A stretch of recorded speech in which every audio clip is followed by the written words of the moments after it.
Thank you for tuning in to TMX Brick Notes. I am Martin, and today I've got a lot of great news for you. We've got events in the UK, events in the United States, and some news on BrickLink.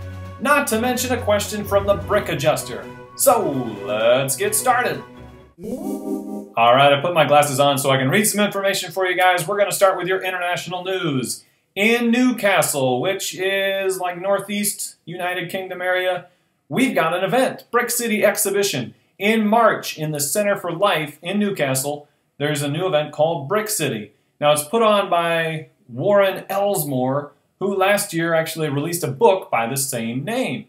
So I put a link in the description. You can go check that out. The price, I believe, is around £10 for adults, £7 for children, and somewhere within that range. But it looks very cool. So something for you guys, if you're near that area, to go look at. The Brick City display will be open from March 8th all the way through the 12th of April. So there's plenty of time for you to get up there and check it out. Okay, on to your national news. Brick World Indianapolis 2014 is March 8th and 9th. So if you're in Indiana, see if you can get to Brick World. They've actually got a video on their website, which again is linked in the description, and it kind of shows what happened last year. If you're looking to go this year, the event is open on Saturday from 10 to 6, Sunday from 10 to 5 at the Indiana State Fairgrounds. Now the general admission is as such. Here we go, $8.50 if you purchase online in advance before March 5th. Otherwise it's $9 at the door. For military personnel and first responders, they're actually giving a discount down to $6, and that's even at the door if you show your ID. And then kids 3 and under are free. At Barnes & Noble's all across America, they're going to have a building event on Saturday, March 1st. So check your local Barnes & Noble to see the details, but what you get to essentially do is build a device or vehicle from the movie, and you get a free copy of the Lego Movie Adventure Builder booklet. So, very awesome. Check that out. Again, that's March 1st, this Saturday, at any Barnes & Noble in America. And now on to your BrickLink news. On February 19th, Alice Finch wrote an article titled BrickLink Building Challenges. And this looks pretty exciting. For those of you that didn't know, BrickLink is going to make an upgrade. In May of 2014, they're going to go to BrickLink 2.0. And so along with that, they're trying to add in other things that they believe that the users will enjoy. And so one of those is this building challenges. For instance, they'll have a challenge like they'll say, hey, you have to build a set out of 100 parts or out of 17 parts. Be very specific. Or you got to build it with a certain color or a certain element.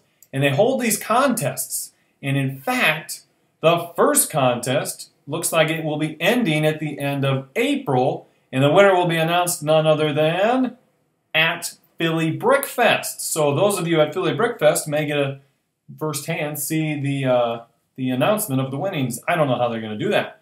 But the very cool thing about this is the winner gets money.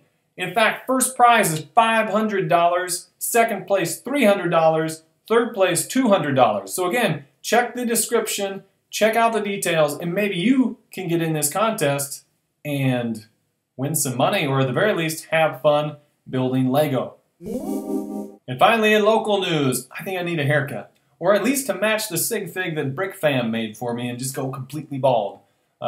Beyond that, I just wanted to say on Monday, I won't be having this quiz, the 7th one. It's going to be bumped a week. Instead, I've got a haul video that I wanted to post rather than doing 2 videos in one day again. I like that 1 video per day thing.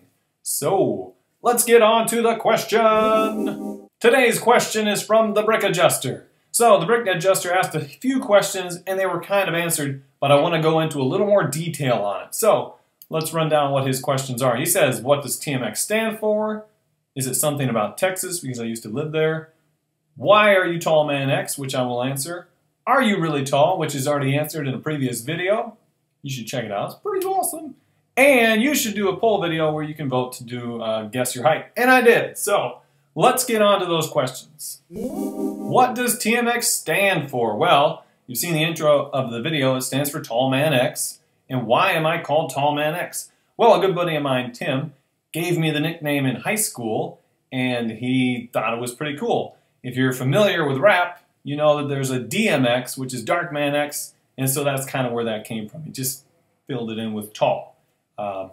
So that's pretty neat. But the reason that I used it for the channel, why did I use Tallman X or TMX for the channel, is because I guess it's my nickname. And I thought rather than creating my own nickname or my own image, I would use something that someone else picked out for me.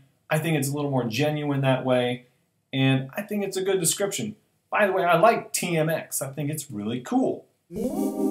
Okay, thank you to the Brick Adjuster for asking that question. If you have a question, please leave it in the comments below, or you can private message the question if you don't want to answer it in a video. Regardless, thank you very much for watching. Thank you to all of you that have subscribed. Keep up with those likes and comments, and I'll be watching your videos too. In the meantime, I'm Ron Burgundy. I don't know. See you guys later.